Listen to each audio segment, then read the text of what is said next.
Hi everyone, it's Steve with EasyTRC, and I wanted to go over the Do Not Call list feature in the system. So let's get right into it.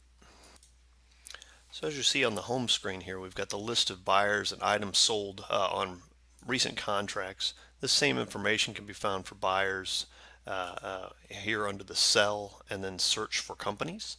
And you can see you could search in this area, and then here's the actual main feature there, include companies on the do not call list. By default that's turned off.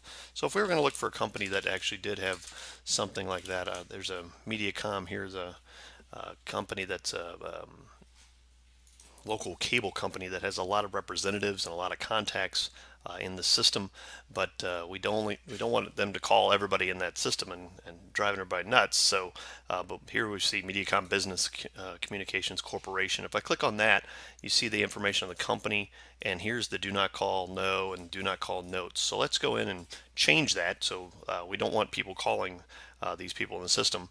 By the way, if you haven't seen this screen before, we're certainly showing all the business classifications, what that primary classification is in the system, all the locations they have, phone numbers for the locations, and then here's all those contacts and those employees that are there, including the information for what they purchased from the last campaign as well as all campaigns. So as you can see here, Jessica is one of the primary contacts. The most recent contact, probably Christy Salmon, was the person before her.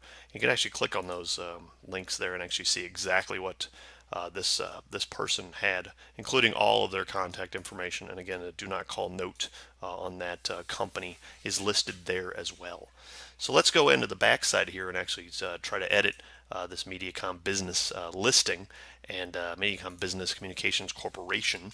I'm going to go into the admin area, and here I can go under the left side here and go to the companies.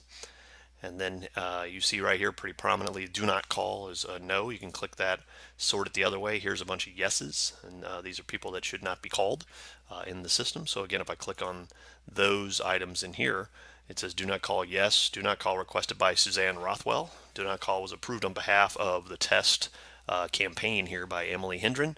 So basically Suzanne called in and said, hey, these people don't want to be called. And then Emily is the person at the chamber that actually approved that and said, hey, yeah, it's cool to put them on the do not call list. And so if we wanted to edit something like that, let me just dig up Mediacom Business Communication Corporation. I think I'm typing in way too much information here. Let's see if I can find it real quick. So there we go. Mediacom Business Corporation, they're on the do not call no. So we're actually going to go in here and edit that information. So here's all of that.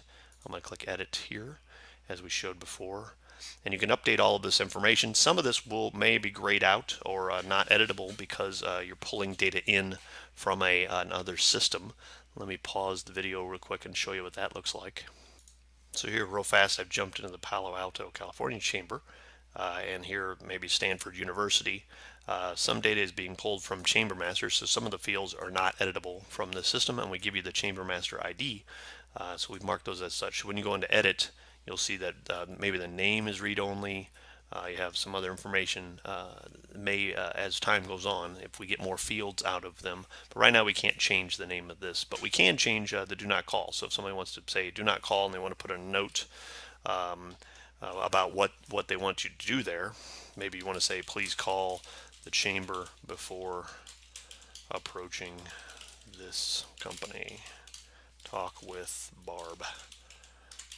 And here the do not call is requested by a specific person. And here Barb requested that, and Barb approved that. So here the list is, these are the chamber employees, but these are all the salespeople in your system. So if Courtney had called in and said, hey, they told me to never call them again, or don't call them until 2020 or when, some year in the future, that would be where you would put that information, the call status, and then here's that person at the chamber that approved that do not call request.